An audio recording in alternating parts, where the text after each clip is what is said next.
Ramayanam trailer release అయ్యాక కింద చాలామంది కామెంట్స్ చూసా, అందుకే ఈ వీడియో చేస్తున్నా. సో అక్కడ ఏం పెట్టిరానంటే రావణాసుడి క్యారెక్టర్ని హైలైట్ చేసిర్రు, రాముడిని ఎక్కువ హైలైట్ చేయలేదు, ట్రైలర్ మొత్తం యశే కనిపిస్తున్నాడు అని పెట్టిరన్నట్టు.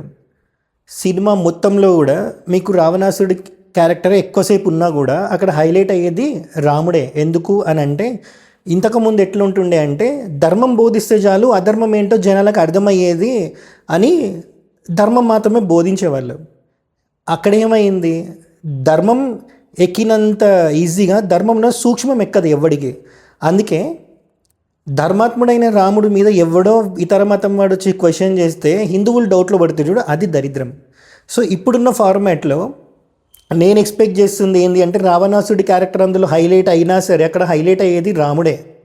ఎందుకు అని అంటే ఇప్పుడు అధర్మం ఏంటో మీకు చెప్తే ధర్మం ఏంటో సులువుగా అర్థమవుతుంది అన్నట్టు. ఇప్పుడు రామాయణం సినిమాలో రావణాసుడి క్యారెక్టర్ ఎక్కువసేపు ఉందనుకుందాం. అయితే ఎందుకు మనం రావణాసురుడి పాయింట్ ఆఫ్ వ్యూలో రామాయణాన్ని చూస్తే రాముడు ఎంత గొప్పోడో మీకు అర్థమవుతుంది.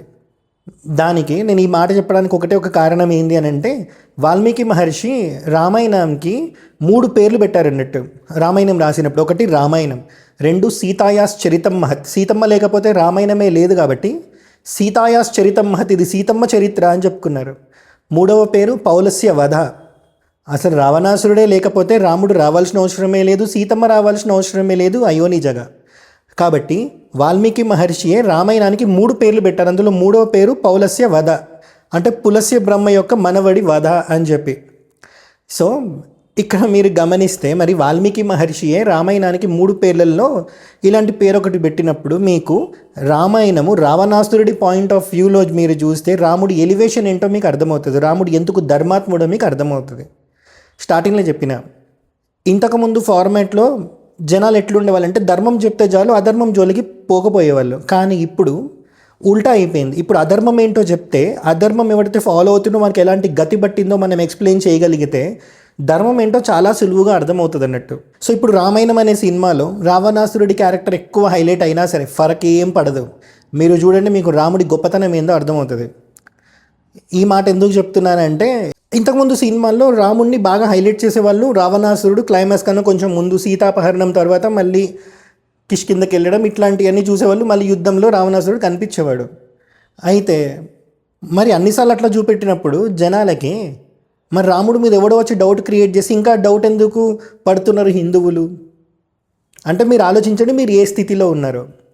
సో రామాయణం అర్థం చేసుకునే చిన్న ఒక సులువైన ఒక ఎగ్జాంపులే చెప్తా. నేను పాడ్కాస్ట్లోకి వెళ్ళినప్పుడు రామాయణం గురించి వీటి గురించి మాట్లాడుతున్నప్పుడు ఈ కాలంలో ఎప్పుడో జరిగిన రామాయణం ఎలా యూజ్ అవుతుంది అని అడుగుతారు అన్నట్టు. అందుకే చాలామంది ఏమంటారు, పిల్లలు రామాయణం వింటున్నా లేకపోతే మహాభారతం వింటున్నా లేకపోతే పురాణ ప్రవచనాలు వింటున్నా నేను ముసలోడు అయినావా అంటారు అన్నట్టు. ముసలోడైనాకే వినాలా? చిన్నప్పుడే నువ్వు అట్లాంటివన్నీ వింటే తప్పులు చేయాల్సిన అవసరం రాదు. ముసలోడైనాక నువ్వు వినడం స్టార్ట్ చేసినావు అనుకో, ఈ పురాణాలు ఇతిహాసాలన్నీ నువ్వు వింటున్నప్పుడు నువ్వు చిన్నప్పుడు చేసిన తప్పులన్నీ గుర్తొచ్చి నీ వృద్ధాప్యము అస్సలు పీస్ఫుల్ ఉండదు అన్నట్టు. అందుకే చిన్నప్పటి నుంచే వినాలి.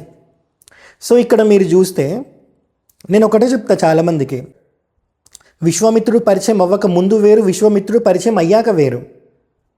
విశ్వామిత్రుడు ఎప్పుడైతే రాముడిని తీసుకెళ్దామని వస్తారో దశరథుడు చెప్తారు, పట్టుమని 16 ఏళ్ళు కూడా లేవు, నాకు 60,000 సంవత్సరాలు వచ్చాక పుట్టాడు రాముడు, ఇప్పుడు మీరు ఆయనని తీసుకెళ్తా అంటున్నారు, అది కూడా రాక్షస సంహారం లైక్ ఇట్లాంటి వాటికి తీసుకెళ్తా అంటున్నారు, రాముడు చిన్నవాడు కదా అని అంటారు అన్నట్టు. వశిష్ఠుడు చెప్తారు, రాముడు ఎవరో నీకు తెలియదు, వచ్చిన ఆయన విశ్వామిత్రుడు అనే స్థాయి ఏంటో నీకు తెలుసు, కానీ పంపించడానికి సంశయంలో పడుతున్నావు చూడు, ఫస్ట్ రాముడిని విశ్వామిత్రుడితో పంపించు అని చెప్తారు. అక్కడి నుంచి రాముడి లైఫ్ మారిపోతుంది అన్నట్టు. ఇప్పుడు మీరు గమనిస్తే విశ్వామిత్రుడితో పాటు రాముడు ఎప్పుడైతే వెళ్ళిర్రో అప్పటి వరకు రాముడు బంగారు మంచం మీద మెత్తటి పాన్పు మీద పడుకుంటుండే. మరి విశ్వామిత్రుడితో వెళ్ళినప్పుడు అడవిలో నేల మీద దర్భాసనం మీద పడుకోవాల్సి వచ్చింది. ఇక్కడ రాముడు విశ్వామిత్రుడితో వెళ్ళినప్పుడు ఏదైతే దర్భాసనం మీద పడుకున్నారో నేల మీద, ఇక్కడ ఇది రాముడు ఎక్స్పీరియన్స్ అయ్యారు కాబట్టి ఫ్యూచర్లో ఆయన అడవిలోకి వెళ్ళాల్సి వస్తుందని రాముడికి కూడా తెలియదు కదా. మరి అడవిలోకి వెళ్ళినప్పుడు సీతమ్మతో పాటు లక్ష్మణుడితో పాటు ఇక్కడ ఎక్స్పీరియన్స్ అయ్యింది, ఆయనకు అక్కడ యూజ్ అయ్యింది. అడవిలోకి వెళ్ళినప్పుడు మనం ఎలా బ్రతకాలి, మెత్తటి పాన్పు మీద పడుకునే అలవాటున్న రాముడికి దర్భాసనం మీద ఎలా పడుకోవాలో విశ్వామిత్రుడితో పాటు అప్పుడు వెళ్ళారు కాబట్టి ఇక్కడ ఆయనకు అలవాటు అయింది. విశ్వామిత్రుడితో పాటు వెళ్ళినప్పుడే కదా తాటక సుబాహు సంహారం ఇదంతా జరిగింది. సో ఇక్కడ రాక్షస సంహారం, అసలు రాక్షసుల బిహేవియర్ ఎట్లుంటుంది, వల్ల మైండ్ సెట్ ఎట్లుంటుందో ఇక్కడ రాముడికి అలవాటు అయింది కాబట్టి ఫ్యూచర్లో వనవాసంకి వెళ్ళిన రాముడికి అడవిలో ఎలా బ్రతకాలి, రాక్షసులు వచ్చినప్పుడు ఎలా మనని మనం డిఫెండ్ చేసుకోవాలి, ఇవన్నీ ఇక్కడ అలవాటు అయినాయి అన్నట్టు. చిన్నప్పుడు కనుక ప్రాబ్లమ్స్ మీరు ఫేస్ చేస్తే, లేకపోతే అట్లీస్ట్ ప్రాబ్లమ్స్ గురించి మీరు ఎక్స్ప్లెయిన్ చేస్తే ఆడు పెద్దగా కనుక సెన్సిటివ్ అవ్వడు పిల్లోడు. శ్రీరాముడు లెక్క చిన్నప్పుడు నేర్చుకుంది పెద్దగా అయినాక అనుష్ఠానంలో పెట్టుకుంటారు. ఇక్కడ ఇదే విశ్వామిత్రుడితో పాటు వెళ్ళినప్పుడు అహల్యాదేవి కథ వింటారు, గౌతమ మహర్షి అహల్య గురించి. అయితే మరి ఇక్కడ అహల్య తప్పు చేసింది అని తెలిసినా సరే గౌతమ మహర్షి విడాకులు ఇచ్చి వదిలించుకుందాం అని అనుకోలే, మార్చుకుందామని అనుకున్నారు. అందుకే నువ్వు ఇక్కడే ఉండి తపస్సు చేయి, నువ్వు తిన్నావనుకో అది నీ మనసు మీద కూడా ప్రభావం చూపిస్తుంది. కాబట్టి నువ్వు తినేటప్పుడు నీకు ఏదైతే ఆలోచన వస్తుందో అది నీ మనస్సు మీద చూపించి మళ్ళీ మైండ్ ఖరాబ్ అయ్యే స్కోప్ ఉంటుంది. కాబట్టి నువ్వు గాలిని మాత్రమే తిని ఇక్కడే ఉండి తపస్సు చేయి. ఏ రోజైతే రాముడు ఇక్కడికి అడుగు పెడతాడో ఆ రోజు మళ్ళీ నువ్వు నార్మల్ అయిపోతావు. ఆ రోజు నుంచి నేను క్వశ్చన్ చేసేటోడు భూమి మీద ఉండడని చెప్తారన్నట్టు. ఈ కథ శ్రీరాముడికి తెలుసు కాబట్టి మళ్ళీ జనాల కోసం సీతమ్మని దూరం చేసుకున్నారు రాముడు. అది అందరికీ తెలిసిందే కదా. మరి పట్టాభిషేకం అయినాక అక్కడ సీతమ్మ ఏం తప్పు చేయలే, జనాలకి సీతమ్మ మీద డౌట్ ఉంది. అలాంటి టైంలో సీతమ్మని పక్కనే పెట్టుకుంటే సీతమ్మని ఎగ్జాంపుల్ లాగా తీసుకొని రాముడిని ఎగ్జాంపుల్ లాగా తీసుకొని అక్కడుండే ప్రజలు చెడిపోతారన్న ఆలోచనలో శ్రీరాముడు సీతమ్మని దూరం పెట్టిర్రు, వదిలేసి ఇంకొక పెళ్లి చేసుకున్నారా. మరి క్షత్రియుడికి దక్షిణ నాయకత్వం ఉంటుంది, అంటే మల్టిపుల్ వైఫ్స్ని చేసుకోవచ్చు, ఒకటి కన్నా ఎక్కువ భార్యలని చేసుకోవచ్చు. అయినా సరే శ్రీరాముడు చేసుకోలేదు. ఎందుకు? ఎలా అయితే గౌతమ మహర్షి అహల్యని మళ్ళీ తన దగ్గరికి తెచ్చుకున్నారో అట్లనే శ్రీరాముడు కూడా అశ్వమేధ యాగం చేసి సీతమ్మ జాడ కనుక్కున్నారు.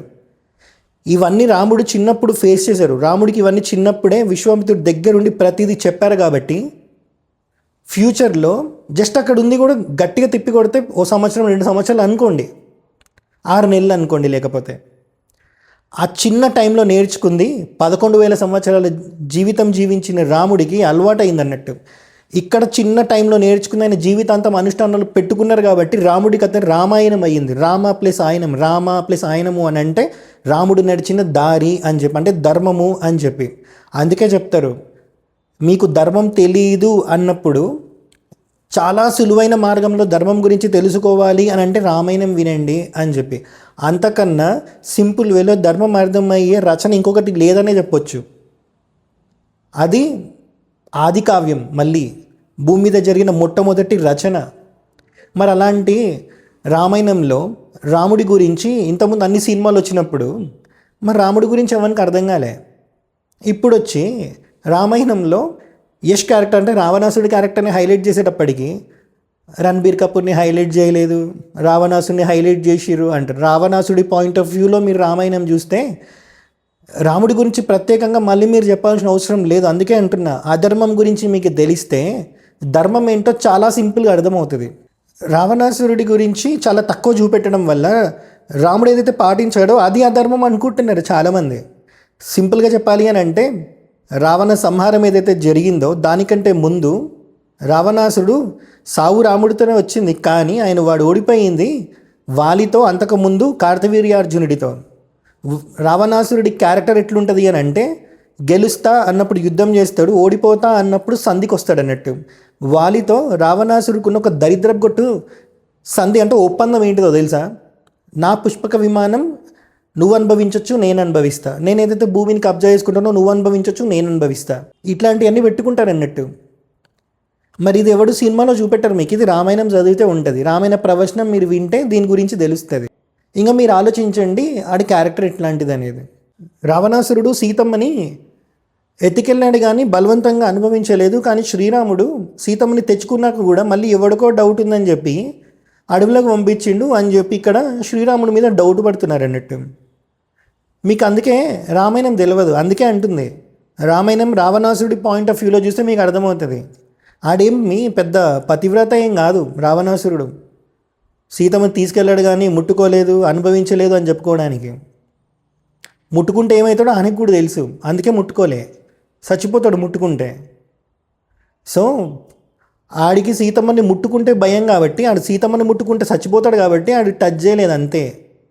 కానీ ఆడు చేసిన పని ఏంది, 24 గంటలు 500 మంది రాక్షస స్త్రీలు సీతమ్మ చుట్టూ కూర్చొని రావణాసురుడి భజన చేయాలి, రావణాసురుడు గొప్పోడు, నువ్వు రావణాసురుడి దగ్గరికి బో అని చెప్పి సంవత్సరం పాటు టైం ఇస్తాడు. ఇది మీకు రామాయణం వింటే అర్థమవుతుంది.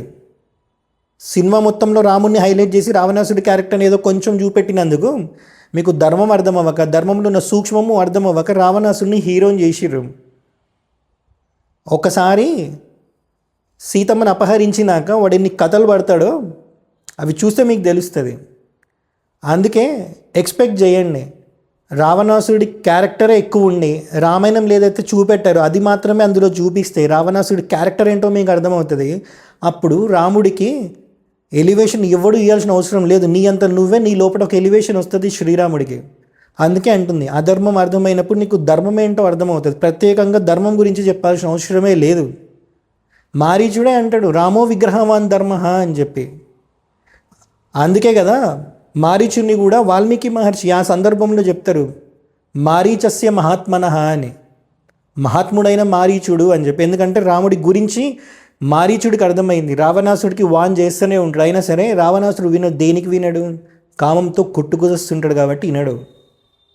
సీతమ్మ ఎంత అందంగా ఉంటారో తన భార్యన మండోదరి అంతే అందంగా ఉంటారు. కానీ తన భార్యలో కనబడని అందము ప్రతి ఆడదానిలో వాడికి కనిపించింది. తన భార్య బెడ్రూమ్లో ఒక మూలకి పడుకొని ఉంటే వీడు ఎంతోమంది ఆడవాళ్ళతో పడుకునేవాడు ప్రతిరోజు. రాముడు అట్లా చేసిండా? ఇది సినిమాలో మీకు చూపెట్టలేదు కాబట్టి రాముడి మీద డౌట్ పడుతున్నారు. కానీ మీరే వచ్చి మళ్ళీ జై శ్రీరామ్ అంటే సిగ్గుశరం ఉండాలి మీ బ్రతుకులకి. జై శ్రీరామ్ అనడానికి రామాయణం తెలియకుండా ఏం బ్రతుకులు బ్రతుకుతున్నారా మీరు? మళ్ళీ వచ్చి కింద కామెంట్లు పెడుతున్నారు, రావణాసుడిని హైలైట్ చేసిరు, రాముడిని అసలు హైలైట్ చేయలేదు అని. రాముడిని హైలైట్ చేసినప్పుడు ఏం బీగి ఏం నేర్చుకున్నారని చెప్పి ఏది తెలియదు. అసలు మీకు తెలిసిన రామాయణం వేరు. ట్రైలర్ నేను కూడా చూసిన, అక్కడ మళ్ళీ లక్ష్మణ్ రేఖ కాన్సెప్ట్ వచ్చింది. లక్ష్మణ్ రేఖ కాన్సెప్ట్ రామాయణంలో లేదు, అస్సలే లేదు. అది వేరే కల్పంలోనో వేరే మన్వంతరంలో జరిగిన రామాయణంలో ఉంటుంది తప్ప వాల్మీకి మహర్షి రాసిన రామాయణంలో రావణాసురుడు సీతమ్మ పర్ణశాలలోకి వెళ్తాడు సన్యాసి రూపంలో. సీతమ్మ రావణాసురుడు సాధువే అనుకోని సన్యాసి రూపంలో వచ్చాడు కాబట్టి సన్యాసే అనుకొని ఆతిథ్యం కూడా ఇస్తుంది అన్నట్టు. అక్కడ జరిగిన సంఘటన వింటే తెలుస్తుంది అసలు రామాయణం. సో జై శ్రీరామ్ అనే ముందు రాముడికి జయం కలగాలి అని చెప్పి ఎక్కడ పడితే అక్కడ జై శ్రీరామ్ అనే ముందు ఆ రాముడి చరిత్ర తెలుసుకోండి. రామాయణం చెప్తున్నా కదా, the simple way to understand ధర్మ. అంతకన్నా ఇంకొక రైటింగ్ ఇంకొకటి లేదు భూమి మీద. అంత ఈజీ వేలో రామాయణం ఉంటుంది. ధర్మం అర్థం అవ్వాలంటే ధర్మంలో ఉన్న సూక్ష్మం అర్థం అవ్వాలి. ఆ సూక్ష్మం చెప్తూ ఎంతోమంది ప్రవచనకర్తలు చెప్పారు, ఏం విన్నారు, ఏం మారిర్రు.